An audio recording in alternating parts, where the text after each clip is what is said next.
Well, hello and welcome to week 3 of Marriage and Family Systems.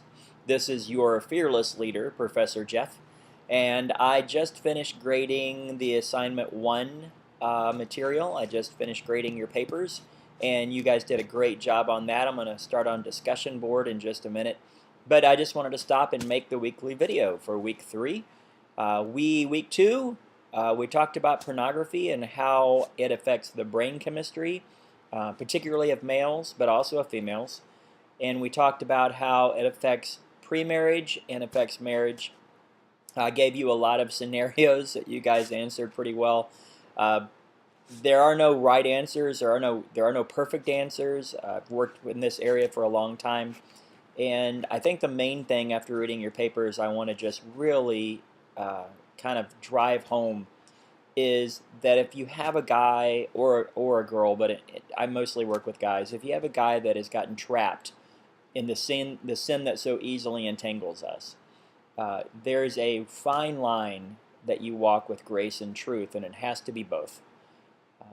The renewing of your mind, there has to be understanding of brain chemistry, but there also has to be an understanding of responsibility before God, and the opportunity that you have to see healing is really amazing. And the opportunity that you have to see guys struggle for years is very frustrating. So as you go into ministry, it's a long term, it's a marathon. Don't give up on people. If you have a couple that's struggling with this and they're doing okay, and then the husband falls or the wife falls, don't give up. Don't give up. The last chapter isn't written. Okay. I did also. I'm going to put this in the email that goes out to you.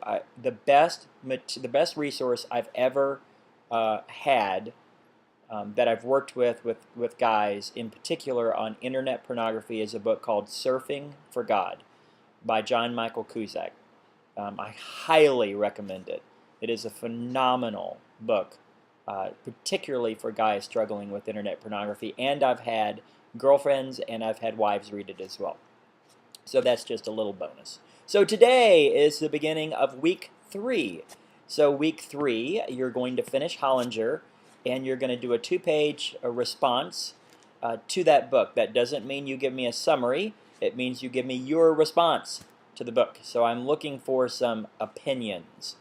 Also, you're going to be writing in the discussion board, using Hollinger's book, 3 reasons why we should abstain from sex before marriage. Now, let me tell you that my wife is a twin, and her twin is not a believer. My wife's the good twin, and Marcy's the bad twin.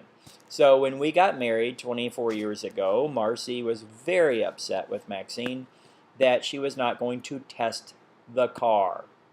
And she didn't mean an automobile. She meant me. So we were very clear that we did not feel that was right, and we wanted to honor God with our relationship, and so we were going to wait till we were married. She thought that was stupid and was very frustrated. So my question for you as we go forward, I kind of want you to keep her in mind. How would you explain to Marcy why we wait? The majority of the world doesn't wait. Literally, like internationally, people don't wait. I saw a statistic, I think it's in Norway, that 80% of children in Norway are born out of wedlock. No one gets married anymore. So why wait?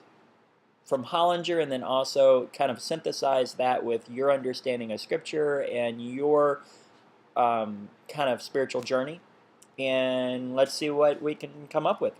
So with that said, week 3 is underway. If you have any questions, if you have any prayer requests, please let me know.